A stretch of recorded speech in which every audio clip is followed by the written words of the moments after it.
हमारा जो आंदोलन है सर वो 11 दिन के लिए नहीं है, क्योंकि एक बच्चा भी जब पढ़ता है तो 1 साल लग जाती है उसको परीक्षा उत्तीर्ण करने में। तो ये धरने भी हमारा एक इम्तिहान है कि सरकार तक हमारी बात जाए। आप लोगों ने देखा होगा आज तक कभी कोई राज्यपाल के पद पे कोई जवान जेसीओ देखा आपने? कोई सांसद देखा आप लोगों ने? कभी नहीं। 1-2 दिए हैं टिकट, पर जो राज्यपाल बनाते हैं तो ये हमारा एक ये हुआ है 75 सालों में जब वो कोई भी सरकार रही कि हमारी भीड़ को दिखाया गया और अपना पे पेंशन भी बढ़वाया गया और ऊपर से वो सरकारी पद भी ले गए। कि अगर हम अगले 48 घंटे का कोई भी बड़ी रैली का ऐलान करें या हम रामलीला ग्राउंड के लिए करें तो सर मैं ये कह सकता हूँ कि पूरे देश के जवान यहाँ पे आ जाएंगे मशवरा करके। कुछ ना कुछ तो होगा सर, ये तो आपने पता ही कि कोई भी आदमी है, कोई आदमी जैसे बैठा रहता है तो कितने दिन बैठा रहेगा। अभी हम तो सर सेना के जवान हैं, शांतिपूर्वक है, हम संविधान को मानने वाले हैं और हम डिसिप्लिन में रहने वाले हो। देश ने हमारे को सिखाया है शांति प्रिय। हमारे को जो रिटायर्ड है, जो अधिकारी हैं वो वोट दिलाते हैं और ये प्रथा टूटेगी अब की बार अगर सरकार ने हमारी ये जायज़ मांगे हैं।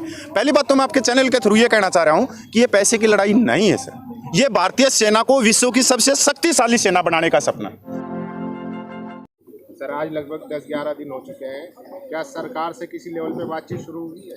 मैं सबसे पहले तो जितने भी ये मीडिया कर्मी आए मैं इनका धन्यवाद करता हूँ और आपका व्यूअर का भी मैं धन्यवाद करता हूँ और सबसे एक प्रार्थना करता हूँ कि जो भी भाई इनके चैनल को देख रहा है तो वो एक दूसरी जगह शेयर भी करे जिससे सरकार के पास में आपकी बातें जाए, क्योंकि गोदी मीडिया तो मिलेगी नहीं। ये भाई कुछ ना कुछ अपनी मेहनत करके हमारी आवाज़ को, जो जायज़ हकों की मांग है जवानों की, वो सरकार तक पहुँचाने की कोशिश कर रहे हैं। आपका सवाल है सर कि 11 दिन होगी मांग, तो मैं ये पूछना चाहता हूँ जब 11 दिन में हम नहीं थके तो सर मीडिया वाले क्यों थक रहे हैं?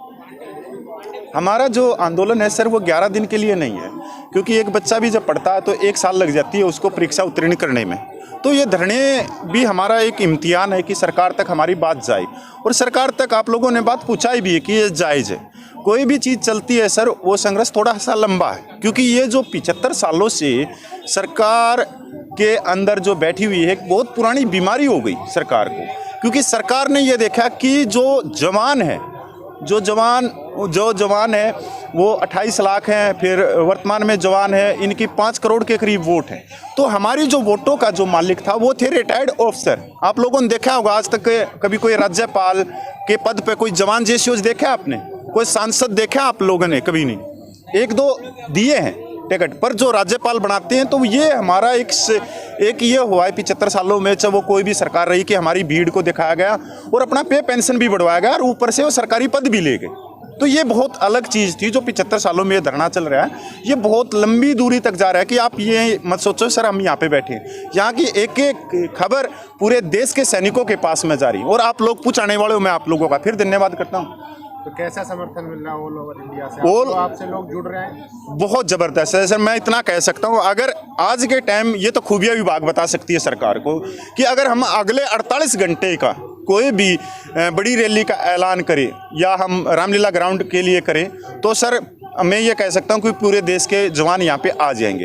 अगर हम कुछ और भी कॉल करें कि पूरे डिस्ट्रिक्टों के अंदर धरना प्रदर्शन करो, में मांग पत्र दो, तब भी पूरे देश के जवान इसके ऊपर खड़े हो जाएंगे। और आज मैं आप लोगों को इतना भी बताना चाहता हूँ, जो खुफिया विभाग है कि उनके पास में रिपोर्ट है कि जितने भी देश के डिस्ट्रिक्ट हैं अपने लेवल पे वो माननीय डीसी को, कलेक्टर को, माननीय राष्ट्रपति के नाम मांग पत्र दे रहे हैं। पूरे देश में छोटी छोटी जत्थेबंदियों में छोटे छोटे जाके छोटी छोटी कमेटियां हैं, 10-10, 15-15, 50-50 और बहुत ऐसी हैं जहाँ पे उत्तराखंड का तो मैं नाम लूँ तो वहाँ तो 2-2 किलोमीटर में से रोड मार्च निकाले जा रहे, पैदल चल के। ये उत्तराखंड की वो चल रही है अभी।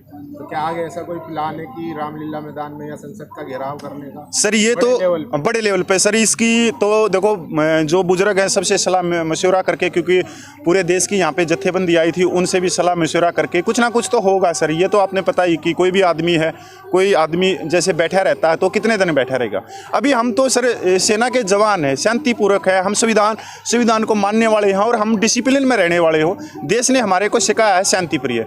अभी आप देश में देखोगे कि कोई बाबा के भगत भड़क जाते हैं, वो टायर फूंक देते हैं, वो फूंक देते हैं तो सरकार 2 मिनट में उनकी बात मान लेती है। पर नहीं सर, हम इस चीज़ में ना हम लगातार 11 दिन से आप लोग धरने बैठे हैं, क्या वजह है? सरकार आपकी बातों संज्ञान क्यों नहीं ले रही? सरकार के एक जो बीमारी है ना, वही तो मैं बता रहा हूँ, जो 75 साल से है कि हमारे को जो रिटायर्ड है, जो अधिकारी हैं वो वोट दिलाते हैं और ये प्रथा टूटेगी अब की बार अगर सरकार ने हमारी ये जायज़ मांगे हैं।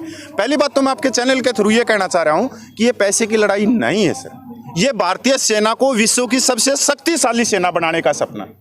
अभी बात करें कि आप देखोगे कि भाई वर्तमान सरकार बोलती है कि हमने अंग्रेजों के इतने कानून पीछे छोड़ दिए, हमने रद्द कर दिए। अभी ये कानून भी आप पीछे देखोगे, बटमैन सिस्टम, इसमें 1.5 से 2 लाख जवान वो जूते पॉलिश कर रहे हैं, लड़ाकू जवान है वो, उनके हाथ से हथियार छीन के उनके हाथ में जूते पॉलिश पकड़ा दिए, कुत्तों के पट्टे पकड़ा दिए गए। 1911 के कानून आज तक चल रहे हैं।